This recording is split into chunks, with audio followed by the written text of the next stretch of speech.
ఒంగోలులో YCP regional coordinator Chevireddy Bhaskar Reddy ఫోటోలో ఉన్న ఫ్లెక్సీలను గుర్తు తెలియని వ్యక్తులు చింపేయడంతో కలకలం రేగింది. మంత్రి మెరుగు నాగార్జున క్యాంప్ కార్యాలయం దగ్గర రోడ్లపై ఇతర వైసీపీ నాయకులతో పాటు చివరెడ్డి భాస్కర్ రెడ్డి ఫోటోలతో ఫ్లెక్సీలను మంత్రి నాగార్జున అనుచరులు ఏర్పాటు చేశారు. ఇక ఈ ఫ్లెక్సీల్లో ఉన్న చివరెడ్డి ఫోటోలను మాత్రమే దుండగులు చింపేయడం ఒంగోలులో వైసీపీలో చర్చకు దారితీసింది. చివరెడ్డి ఫ్లెక్సీలని చించి కింద పడేయటమో కాకుండా వాటిని తగలబెట్టారు.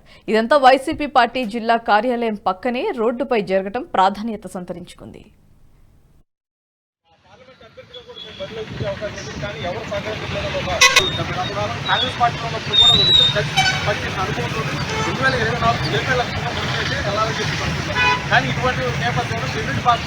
కొంతమంది ఆధిపత్య పోరులో భాగంగానే తమ ఆధిపత్యాన్ని తెలియజేసే విధంగా కూడా చేస్తున్నారు అనేది బట్టి పూర్తిగా తెలియజేస్తుంది.